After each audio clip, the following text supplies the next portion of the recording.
Bienvenue dans le podcast La croisée des chemins, à la croisée de la science et de l'invisible.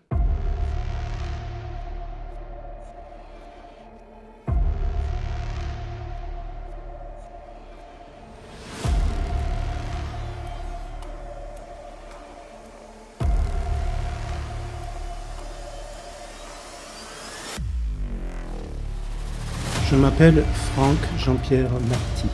Je suis thérapeute, géobiologue, auteur et chercheur dans l'âme.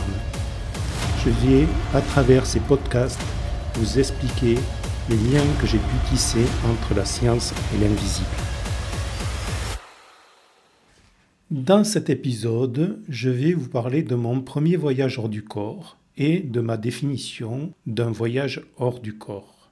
Le texte de cette série d'audio est issu d'une conférence que j'ai donnée en novembre 2024 à un congrès en Suisse.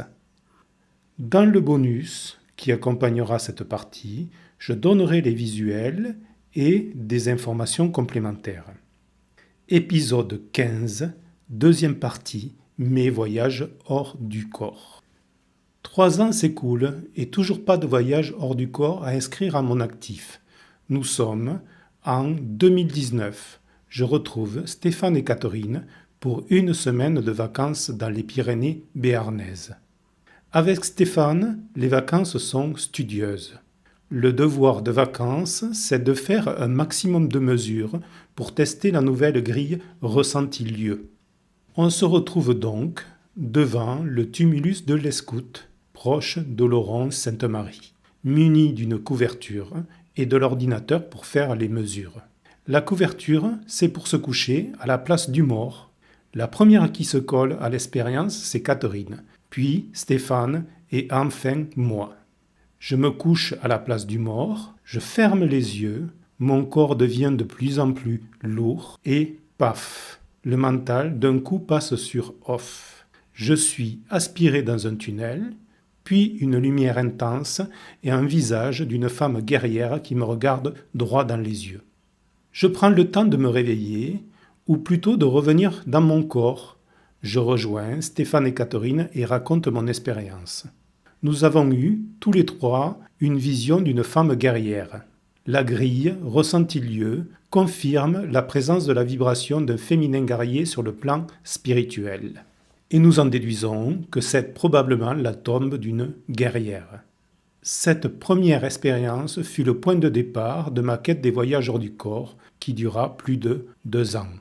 Ah oui, que je vous dise, en 2021, je suis revenu en Alsace avec l'intention de voyager dans le tube de la chasse. Eh bien, je l'ai fait. J'ai vu Saint-Richard qui m'a remis mes attributs. Enfin, une frustration de guéri. Un voyage hors du corps, c'est quoi ? Déjà, il faut faire la différence entre l'information du plan spirituel qui descend dans le corps et l'esprit qui quitte le corps. Ici, je m'intéresse à l'esprit vagabond. Je vais vous expliquer selon moi la différence entre un voyage astral, un hors du corps, un voyage hors du corps. On ne sera peut-être pas tous d'accord sur la terminologie, mais bon, là, c'est moi qui fais la conférence, donc je vous donne la mienne. Un voyage astral, c'est quand on s'échappe dans son sommeil ou parfois de façon très consciente dans un autre lieu. Il y a des gens qui font ça très bien et qui se retrouvent, par exemple, en voyage astral chez leur petit ami au mauvais moment. Un hors du corps, c'est quand on sort de son corps et on se retrouve à côté de son corps. En général, on se voit extérieurement. Cela peut se produire au moment d'une souffrance énorme dans le corps et c'est une façon de se dissocier de la douleur. Enfin, on en arrive au voyage hors du corps. Dans ma façon de voir, un voyage hors du corps est, dans la structure, les étapes très très proches d'une expérience de mort imminente. C'est comme ça que je les ai vécues, surtout au début, une expérience de mort et de renaissance. Pour expliquer cela, je vais prendre la page 41 du livre Structure vibratoire de Stéphane et Catherine. Je vous renvoie dans le podcast à l'épisode 4. Si un jour, on me pose la question de partir avec une seule page d'un livre sur une île déserte, c'est celle-là que je choisirai. Pourquoi ? Car avec ce schéma, on peut expliquer plein de choses, même des livres de 200 pages en 1 minute chrono. Je reviens à mon voyage hors du corps en étapes. D'abord les étapes corporelles. Étape 1.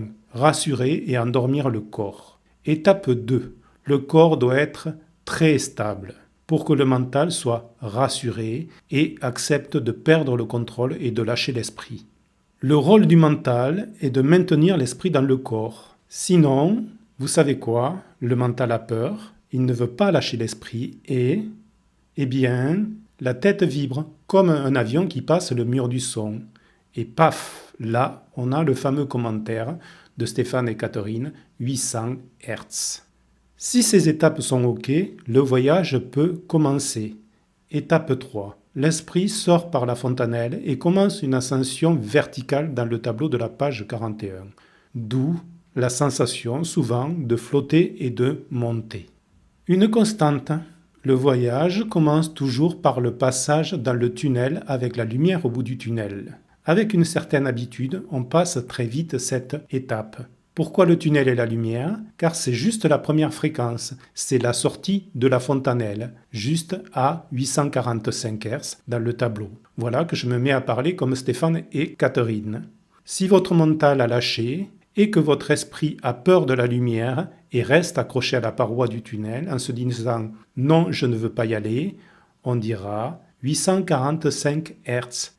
Ensuite, vous montez et franchissez des paliers. À chaque étape, vous vivez une expérience et à un moment donné, vous touchez un plafond. Ce plafond est lié à un empêchement. C'est à partir de là que vous amorcez la redescente dans le corps. Chaque palier ou étape correspond à une fréquence du tableau qui est forcément active sur la signature vibratoire du lieu qui sert de support au voyage. Cet épisode est terminé. Si vous reprenez une citation ou ma pensée, citez-moi, c'est de l'honnêteté intellectuelle. Si vous avez des questions, passez par mes réseaux sociaux pour me les poser. Likez, partagez mes épisodes pour me faire connaître, abonnez-vous et activez la cloche pour ne rien manquer et je vous retrouve jeudi pour un bonus à cet épisode.